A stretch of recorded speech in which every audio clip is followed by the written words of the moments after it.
कि लाइफ में जब भी हमें कोई डिसीज़न लेना होता है जिसका रिज़ल्ट काफ़ी मतलब फॉर एग्ज़ाम्पल अभी मैं सीए कर रही हूँ तो 5 साल बाद ऐसे लगते हैं सीए बनने में और 5 साल बाद आपका रिज़ल्ट आता है कि हाँ आप बन रहे हो कि नहीं। 5 साल बाद ऐसा लगता है कि मैंने ये लाइन तो चूज़ कर ली बट अल्टीमेटली मुझे इसमें जाना ही नहीं है।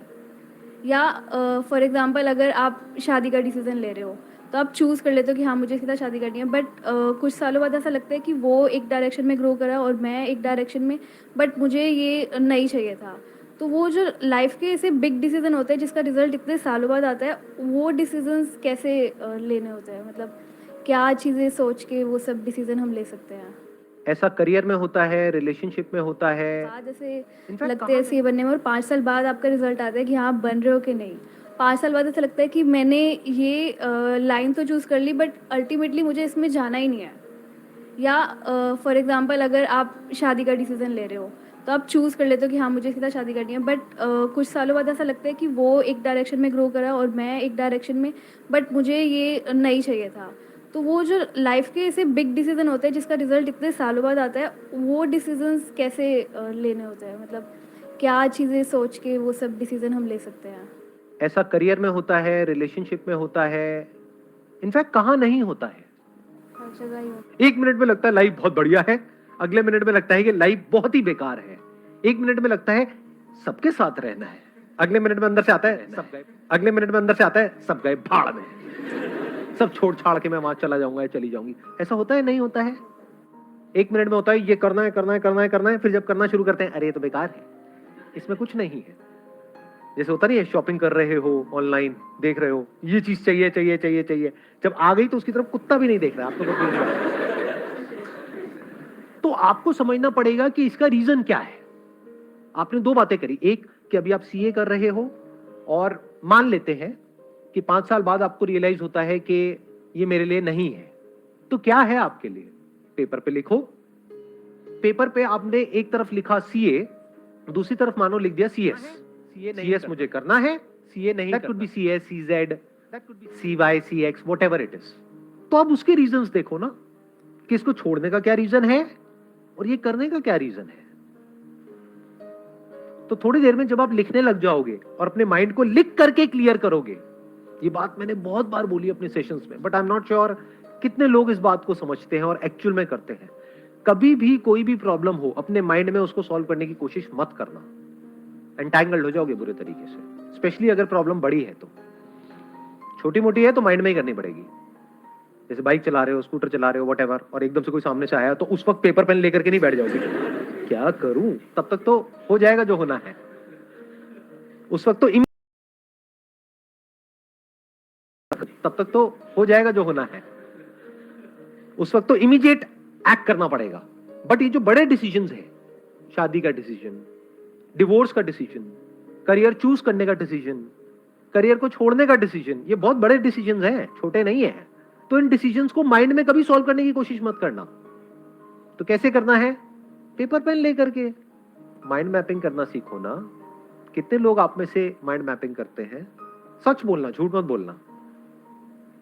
सिर्फ 4-5 लोग, इतने लोगों में से। तो माइंड मैपिंग करना सीखो। माइंड मैप से क्या होता है, लाइफ में सेंटर में कुछ आता है जो बहुत इंपॉर्टेंट होता है, उसके अकॉर्डिंग माइंड मैप बनता है, तो लाइफ में आपको क्लैरिटी आती है। तो जब आप ये करोगे तो आपको समझ आएगा कि उसका कॉज क्या है। हो सकता है सीए जो आप कह रहे हो कि अब मुझे रियलाइज हो गया, ये रियलाइज क्या होता है? Realisation is nothing but your thought, कि मुझे ऐसा लग रहा है। आज कुछ और लगता है, कल कुछ और लगता है। एक रिलेशनशिप में कभी रियलाइज होता है कि ये तो बहुत ही बढ़िया है, कभी ऐसा लगता है कि ये तो बहुत ही बेकार है। तो ये रियलाइजेशन क्या होता है? तो इस रियलाइजेशन वर्ड को हटा दो कि मुझे रियलाइज हुआ, उसके कॉज को समझो। हो सकता है आपको कॉज मिले कि मैं इसलिए आगे कंटिन्यू नहीं करना चाहती क्योंकि मैं बोर हो गई हूं। हो सकता है कॉज मिले क्योंकि इसमें बहुत एफर्ट है। ध्यान से समझो इन माइंड की गेम्स को। ये माइंड की गेम्स है हमारी, जो माइंड गेम्स खेलता रहता है आपके साथ। तो पहले आपको कॉज को समझना है। हो सकता है कॉज मिला बोर्डम, तो दूसरी तरफ देखो ना पेपर पे क्या लिखा हुआ है, सीएस। बोर्डम तो वहां भी है, टक्कर का ही है। सही कह रहा हूं, गलत कह रहा हूं? या तो आपने लिखा होता दूसरी तरफ बंजी जंपिंग, मैं ये बंजी जंपिंग का वहां पे ऋषिकेश में जाऊंगी, वहां पे सेटअप करूंगी और खुद बंजी जंपिंग करूंगी डेली और लोगों को भी करवाऊंगी। तब लगा कि हाँ कुछ डिफरेंस है। एक तरफ सीए लिखा हुआ है, एक तरफ सीएस लिखा हुआ है, टक्कर के हैं दोनों। ऐसे ही बॉयफ्रेंड गर्लफ्रेंड में कंफ्यूजन हो या पति पत्नी में कंफ्यूजन हो तो दूसरी तरफ लिखो किसी का नाम।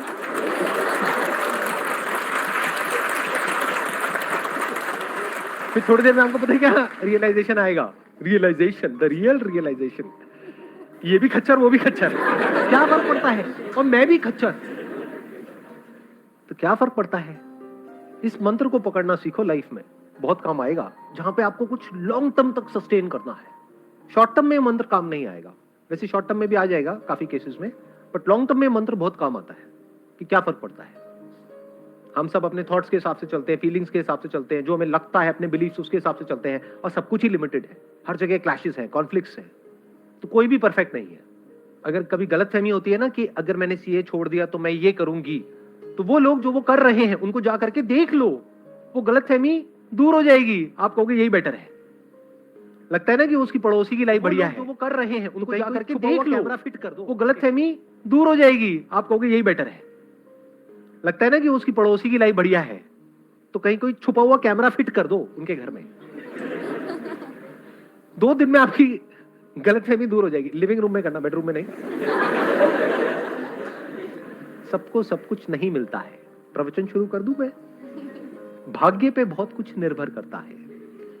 ये मैंने बोला मजाक में, लेकिन मजाक नहीं है। अब आप कहोगे सर आप तो बोलते हो कि हमारा भाग्य हमारे हाथ में होता है, ये भी सच है। भाग्य हमारे हाथ में नहीं होता, ये भी सच है। अब आप कंफ्यूज हो जाओगे, आप कहोगे क्या मतलब, एक बात करो ना।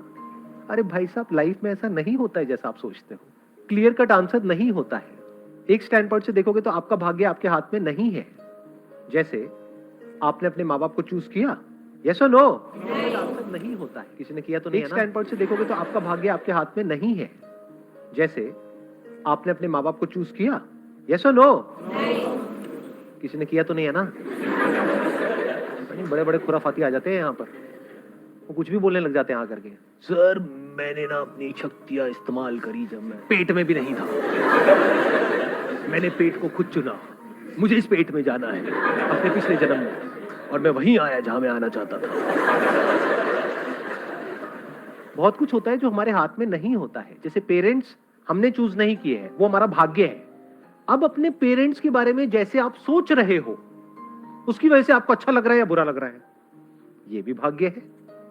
तो एक है पेन और प्लेजर, एक है सुख और दुख। आपका जो सुख है और दुख है, एक है सुख और दुख। आपका जो सुख है और दुख है वो काफी हद तक आपकी थिंकिंग पे डिपेंड करता है। मैंने काफी हद तक इसलिए लगा दिया बीच में क्योंकि वहां पर भी एक्सेप्शंस है। अगर मैं ये कह दूंगा कि पूरी तरह से आप पे डिपेंड करता है तो ये बकवास है। आपका पति है, पत्नी है, वो बदतमीज है, उसको ये नहीं पता रिस्पेक्ट क्या होती है, तो आप सुखी कैसे रहोगे? तो पूरी तरह से आपके हाथ में कहां है? तो एक स्टैंड पॉइंट से देखा जाए तो भाग्य आपके हाथ में बिल्कुल भी नहीं है। आप यहां से बाहर जा रहे हो, कोई आया और आकर के एक्सीडेंट हो गया, आपकी कोई गलती नहीं है, इसको आप भाग्य बोल सकते हो जो आपके हाथ में नहीं है। जैसे कोई अमीर घर में पैदा हुआ बच्चा, कोई गरीब घर में पैदा हुआ, ये क्या है? भाग्य। Related to what? Pain and pleasure. जो अमीर घर में हुआ उसको हर तरह के प्लेजर्स मिलेंगे, और जो गरीब घर में पैदा हुआ उसके पास खाने के लिए भी कुछ नहीं, प्लेजर्स मिलेंगे। और जो गरीब घर में पैदा हुआ उसके पास खाने के लिए भी कुछ नहीं है। वहां क्या है? पेन है। और प्लेजर कहां है? जो एक वेल ऑफ घर में पैदा हुआ है, वहां पे हर तरह का कंफर्ट है, सब कुछ है जो चाहिए। लेकिन उसके बाद भी वो जो बच्चा है जो गरीब घर में पैदा हुआ, उसकी थिंकिंग ऐसी है कि वो लाइफ में आगे बढ़ता चला जा रहा है, ग्रो करता चला जा रहा है, सीखता चला जा रहा है, और अपना रास्ता खुद बना रहा है, और अपनी जिंदगी से खुश है। दूसरी तरफ से वो जो अमीर घर में पैदा हुआ, वो अपने बाप का सारा पैसा उड़ा रहा है, बाहर से हंसता है लेकिन अंदर से बहुत ज्यादा परेशान है।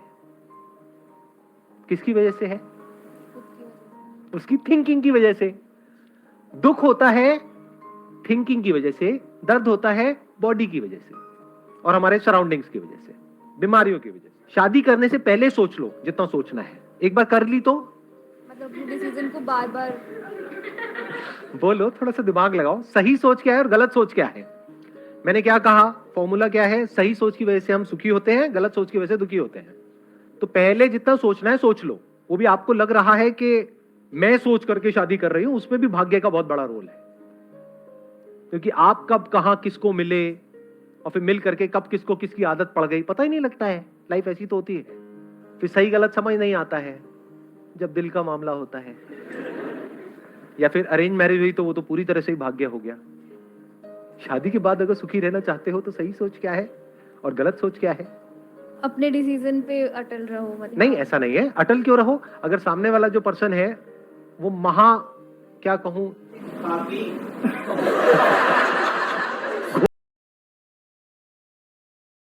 जो है वो क्या कहूं,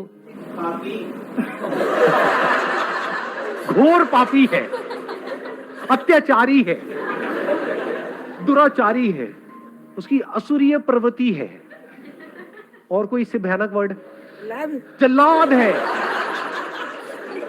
बट जल्लाद होने में क्या बुराई? वो तो बेचारा किसी के कहने पे किसी को फांसी दे रहा है। जल्लाद is not a negative word. हाँ, जल्लाद उस वे में नेगेटिव है कि भाई मारता है अपने मजे के लिए। आप मान लो ऐसा कुछ है तो उसके साथ रहना थोड़ी है, उसको पुलिस के हवाले करो और निकलो उस घर से, या उसको निकालो, सीधी बात है ना। बट मान लेते हैं मैंगो पीपल टाइप का कोई बंदा है, मतलब जैसे लोग यहाँ पर बैठे हुए हैं, ऐसे पता नहीं लगता किसी को देख करके कि ये सब जो मैंने कहा उसमें से कौन है जो यहाँ पर बैठा हुआ, मतलब जैसे लोग यहाँ पर बैठे हुए हैं, ऐसे पता नहीं लगता किसी को देख करके कि ये सब जो मैंने कहा उसमें से कौन है जो यहाँ पर बैठा हुआ है। मान लेते हैं कि एक नॉर्मल इंसान है। नॉर्मल क्या होता है? जिसमें कुछ पॉजिटिव है, नेगेटिव है, कभी खुश है, कभी दुखी है, ना एक्सट्रीम में अच्छा है ना एक्सट्रीम में बुरा है। एक्सट्रीम में अच्छे वाले लोग भी बड़े खतरनाक होते हैं, एक्सट्रीम में बुरे तो बात हो ही गई है, तो बीच में कहीं पे है। तो अब सही सोच क्या है? इम्परफेक्शंस को एक्सेप्ट करना, मतलब जैसे मुझ में भी कुछ अच्छी बुरी चीज़ें हैं तो सामने वाले की भी अच्छी बुरी चीज़ें, और क्या फ़र्क पड़ता है? क्या फर्क पड़ता है? बस ये गोल्डन मंत्र को पकड़ लो कि कभी उसकी कुछ हरकतें होंगी, आपको गुस्सा आ जाएगा, आप गुस्सा करोगे तो वो भी गुस्सा करेगा, क्या फर्क पड़ता है?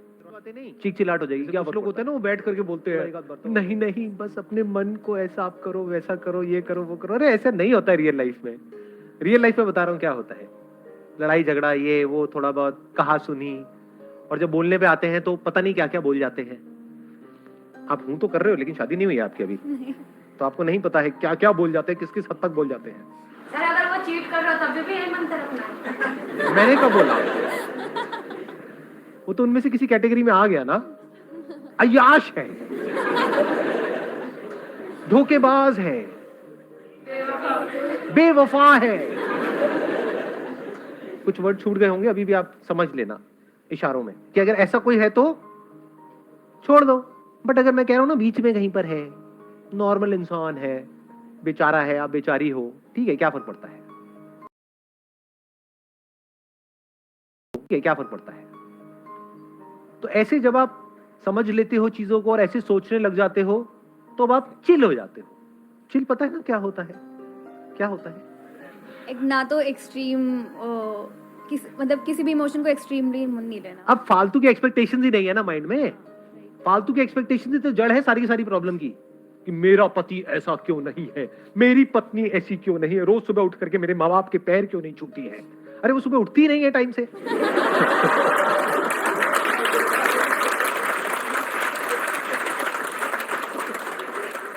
तो उल्टी सीधी एक्सपेक्टेशन जो हमारी होती है ना, उसकी वजह से गड़बड़ हो जाती है। तो कोशिश करो, अगर किसी से शादी भी कर रहे हो, अगर कर रहे हो तो, करनी नहीं करनी आपकी मर्जी, तो ऐसे इंसान से करो जो थोड़ा रियलिस्टिक सा हो, प्रैक्टिकल सा हो। जब थोड़ा टाइम स्पेंड करोगे, कुछ मीटिंग्स करोगे, अगर अरेंज मैरिज है, और लव मैरिज करोगे तब तो पता लग ही जाएगा, 2-4-6 महीने में पत्ते खुल ही जाते हैं। आप पक्का सीए के स्टूडेंट हो। मैंने इतनी मेहनत करी, उसके बाद भी आपने मुझे 70% दिए। क्या रह गई कमी? 30% कहां पर कमी रह गई? जैसे आपने बोला कि जब हमें कोई करियर वगैरह चूज करना है तो पॉइंट्स नोट कर लो और कंपेयर करो, तो कंपैरिजन भी तो हमारे इमोशंस से उठ के ही आएगा। मतलब इमोशंस को हटा दो। जब आप लिखते हो तो इमोशंस हट जाते हैं। ये भी आपको एक बहुत बड़ा सीक्रेट बता रहा हूँ। इमोशन सारे यहाँ पर है, फीलिंग्स में आप ट्रिगर होते रहते हो, तरह तरह का केमिकल लोचा होता है, तरह तरह की सेंसेशंस होती हैं, उसके अकॉर्डिंग सब कुछ चल रहा होता है। जब लिखने पे आते हो तो प्रैक्टिकल हो जाते हो। जैसे एग्जाम से पहले इमोशंस अपनी चरम सीमा पर होते हैं, चरम मतलब अंदर बहुत ज्यादा डर लग रहा होता है, एक्साइटमेंट हो रहा होता है, तरह तरह के इमोशंस अंदर चल रहे होते हैं, पता नहीं क्या होगा क्या नहीं होगा। जब एक बार वहां पर आप चले जाते हो और लिखना शुरू कर देते हो, उसके बाद इमोशंस कहाँ होते हैं?